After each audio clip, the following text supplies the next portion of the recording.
What is up, everybody? Welcome back to another episode here on my personal YouTube channel where we talk about everything around investing. And on this episode, thanks to so many people for the DMs about the previous episode that I did. It was a lot of fun making it. And I have a feeling that a lot of people are feeling that personal finance is kind of on the top of their mind, which is part of the reason that I'm getting a lot of these DMs around what to do in the current state of things. And I wanted to touch on a subject that a couple people have brought up recently about the employee W-2 versus 1099 that I mentioned on a couple videos ago.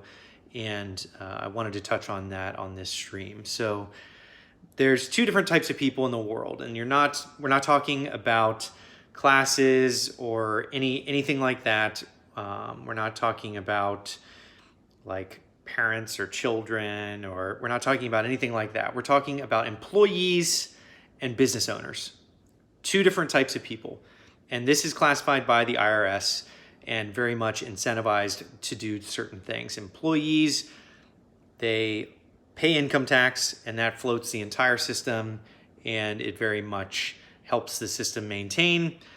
But the winners of the system are people that are business owners. Now, a common misconception is that you need a bunch of capital to start a business. You need to have an EIN, employee identification number, employer identification number to start a business. That's not true. It is a good thing to have. It makes it way easier. But in reality, a from-home business or a business from out of your home is something that you just need a social security number to do. So if you're based in the US and you go to file your taxes and say, I have a business from home, you can file taxes and do write-offs, which is where the discount comes in. Now, to simplify down write-offs in the most simplistic and boiled down way possible here for all of my amazing beginners out there that have been shooting me DMs regularly about this type of topic, the most boiled down version of this is that it's almost like a rebate. Think of it as you're getting money back for going to a certain store and you get money back. You go to the IRS with a business, you get money back in the form of a write-off. That's kind of the simplistic way of looking at it, but it's not cash per se. It is just less that you have to pay. And I think that is something that a lot of people get confused about. And in reality, what needs to happen is you need to have a from-home business, and you can have someone in the family that is, of course, a W-2, an employee. But ultimately, the employees are paying income tax, which floats the entire system with heavy levels of tax. For example, there's a famous basketball player, I won't mention his name, but the famous basketball player signed a $100 million deal, and $55 million went to taxes. And that was because no one guided this poor guy into what it means to be a business owner from home. That means employing your children, employing family members, things like that. And they could be doing anything around the house. They literally just have to simply be considered an employee of your business, and you can write off things that you do. An example of this, let's say your employee, instead of your employee, aka your children or your spouse, you guys go on a vacation. This is now considered a business trip because you're coworkers and family members.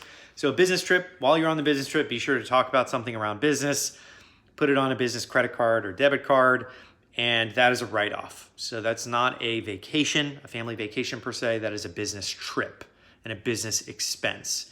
This is the just delta that a lot of people struggle with when they're trying to build wealth over time. They really miss this key, simple ingredient that is W-2 is going to be very difficult to stack wealth and build over time unless you're socking away a substantial amount of money and you kind of live on like a scorched earth lifestyle, which I always recommend. Before you start a business, of course, you need to have a little bit of stockpile savings, getting prepared for it.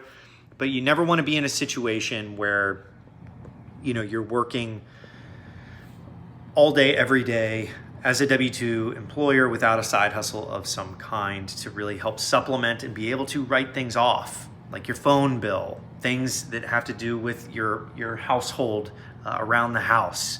Your rent is even a certain percentage that you can write it off. And I'm not an accountant, not financial advice, but these are things that you need to be thinking about if you do want to change your lifestyle up, if you want to create any form of wealth over the course of your lifetime.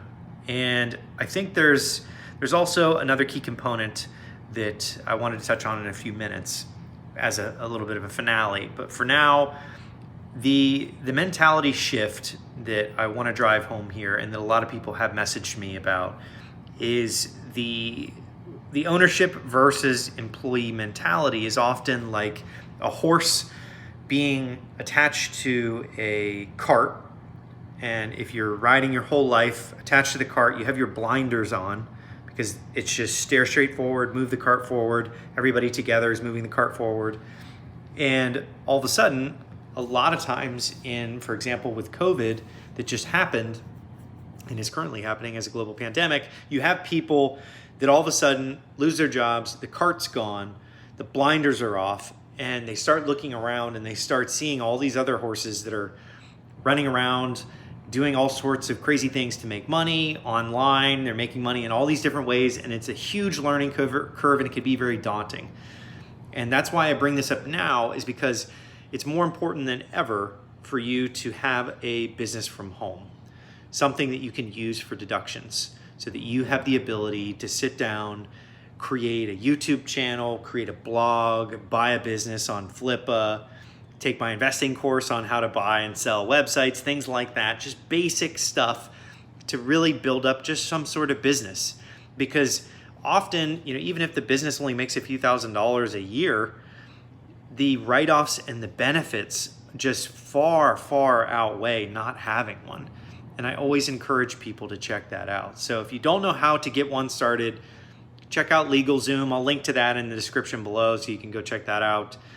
Check out Clerky is another one that does it, but they're mainly focused on Delaware C Corps. I would recommend LLCs, setting something up like that, and just working with your family, saying, hey guys, I want everybody to be on payroll. I want to be able to deduct things when it comes time to do taxes. I want to really be able to have everyone involved in this journey towards building wealth. And I've often found that everybody's more willing to get involved with wealth building when they're together. And as a family, you can say, hey guys, everybody sign up for this payroll service on Gusto or something like that. We're gonna create a business and we're gonna use deductions. We're gonna go on more traveling or more trips. We can write things off on those trips because technically we're all coworkers when we're going on these vacations or these team trips or work vacations. And it's really important to do things like this together. And I think when you're going across this divide of employee and small business owner, especially now, it's really important to have a sense of community. Being able to talk to others, talk to people on YouTube. I've seen it happen in the comments on this channel, on my other channel, on my Instagram, in my DMs. People are always asking for information from others. So find a couple people that you want to take a journey with. Say, hey, would you be down to have an at-home business with me? If they're in your family, brother-in-law, sister-in-law, husband, wife, whatever it may be. And if they are interested, simply create like a YouTube channel together, or create a little bit of a blog that does affiliate marketing and pushes products on your blog. There's so many different ways you can start a business now with relatively nothing other than time.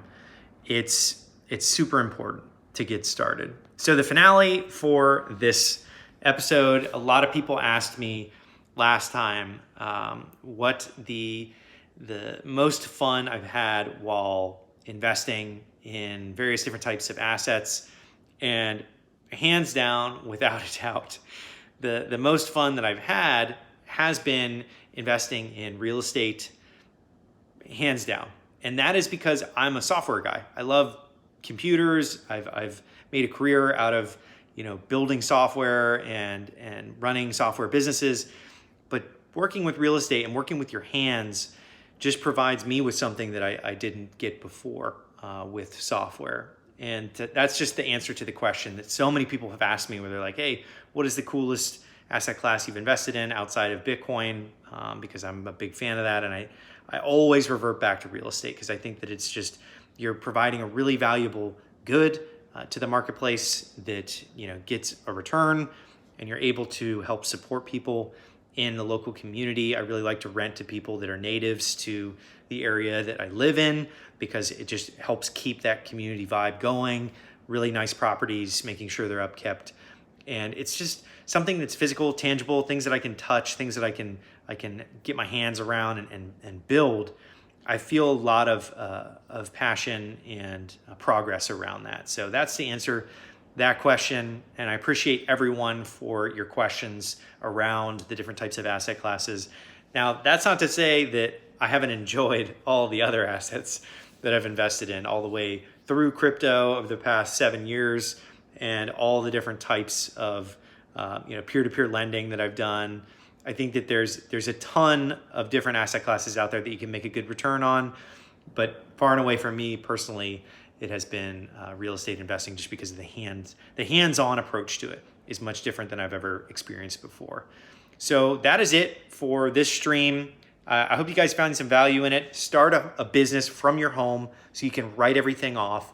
And the first year that you start a business, FYI, you can write off a ton of stuff, more than ever, moving forward after that first year. That first year, you can take a massive write-off, basically. If you have kids, you can make a huge write-off. If you employ people in your family, you can take a huge write-off. Travel around, you can take a huge write-off. So that first year is not going to be how it always is, but it's important to feel that final write-off. And I always encourage everyone to experience that. So start an LLC in a state that you are in, or if you're operating in an industry that needs a little bit of an alternative LLC, go to Wyoming, incorporate in Delaware. Nevada is really great. There's a lot of really cool intricacies to these different states and how they incorporate. But I encourage you to do research on it. If you are looking for employment and things like that now, start a business from your home and start hacking away on however you can possibly create some value out into the marketplace so you can extract some value back. And that is it for this episode. Slap a like. It helps the channel if you guys like the videos. I've been getting a lot of really great comments, but I really appreciate all the likes over the past couple of weeks. It really helps, and YouTube kind of gives me a pat on the back for all the likes that I've been getting. And I hope that you guys get value from this type of content, because I really like making these types of streams, and I want to keep doing it. So that is it for this episode. Much love to everybody, and I will see you on the next stream here, talking about investing on my personal channel.